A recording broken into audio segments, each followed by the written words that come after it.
Today, I want to talk about a few ways of how to deal with someone who is behaving in an irrational way. How can you have an emotionally intelligent conversation and maybe even an argument if it gets to that? All right, let's get into it. We'll be right back after this short break. All right, the number one first thing that I want you to be cognizant of and actually put into practice is to control your emotions.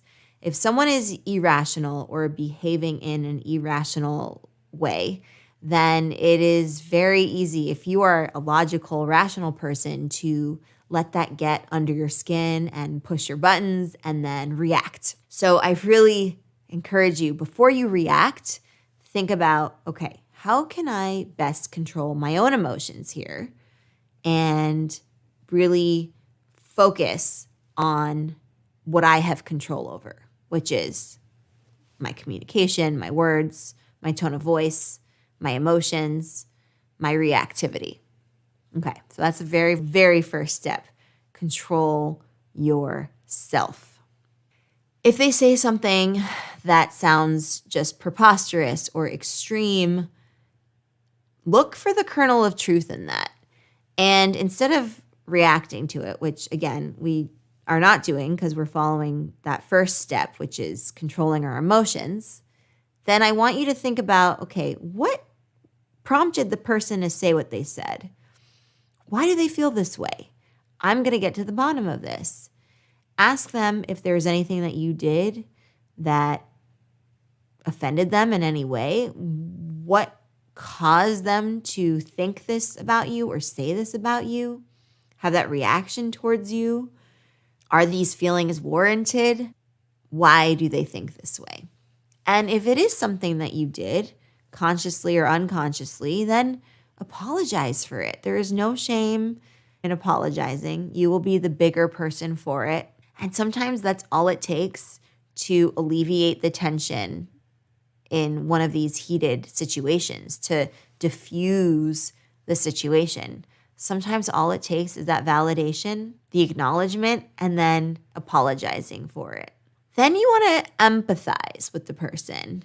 The validation is very strong. It's such a powerful sense of acknowledgement, and it can change the mood of the conversation. It can diffuse an argument. And it is so important for someone who feels like they're not being seen, they're not being heard, they're lashing out because of those reasons. They might not feel seen or heard. And when you validate them, you are telling them, I see you, I hear you, and I'm trying to understand. So that second part there of trying to understand, that's where the empathizing comes in. So really trying to put yourself in their position, understanding what are the emotions that are bubbling up in them, what is the cause of those emotions, and trying to inch your way to better get inside their headspace. And doing this by uncovering what could be ailing them. They themselves might not know. They might have that irrational fear or that irrational behavior, expressing such behavior because they're afraid of something or they're stressed about something or worried about something. So if you can help them uncover what that is going to be very powerful to help you get to the bottom of a problem. Maybe you help them understand that it's something that has to do with work.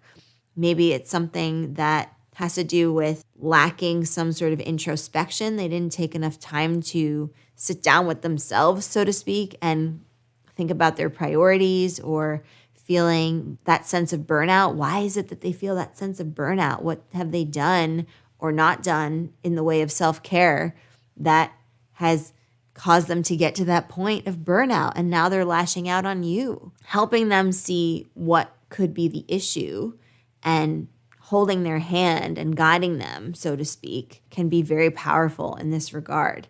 And not just diffuse the situation, but help them get a better sense of clarity on the issue.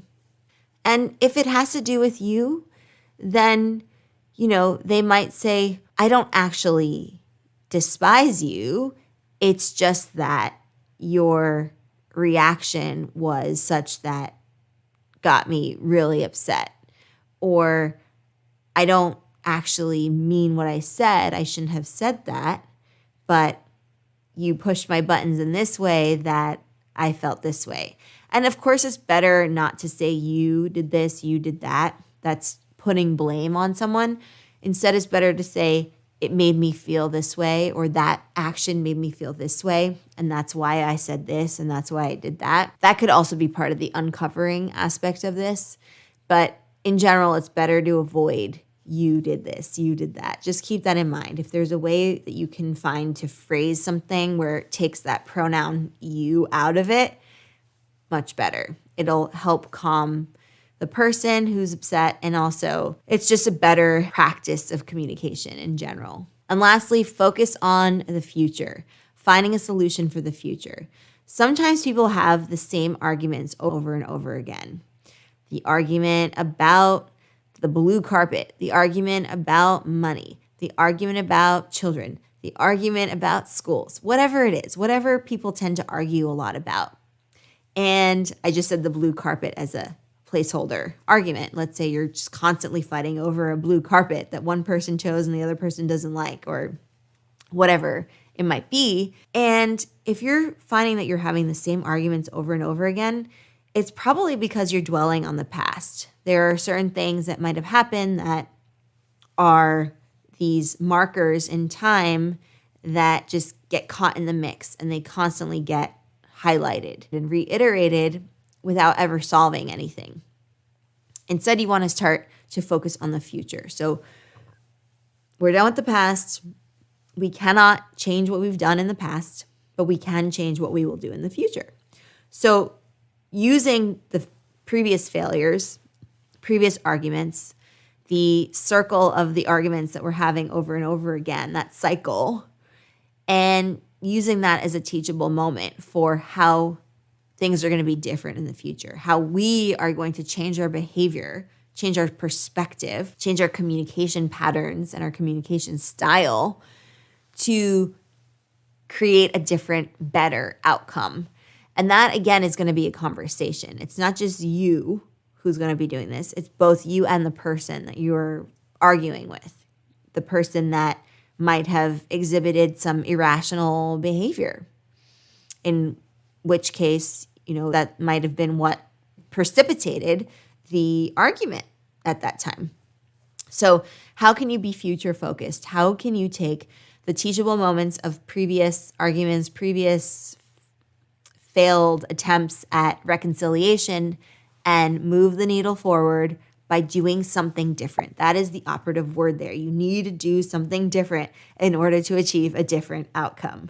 So I encourage you to have these deep conversations, these important conversations with people that are important to you, and think about what you are both going to do differently to create a different, better outcome and prevent a situation in the future from happening where one person is irrational and lashes out, or both people are irrational and lash out on each other. And it comes down to being able to control your emotions, listen attentively and actively and empathetically, have the conversations that you might not always want to have, but are imperative if you want to keep that relationship and for the longevity of the relationship. And these don't even have to be romantic relationships. These can be relationships with friends and platonic friendships that you have. So I really encourage you to try these out, make them your own, and practice them in the real world. That's where it matters. All right. Thank you so much for joining me. I will see you in the next exploring lesson. Bye for now, and happy exploring, everyone.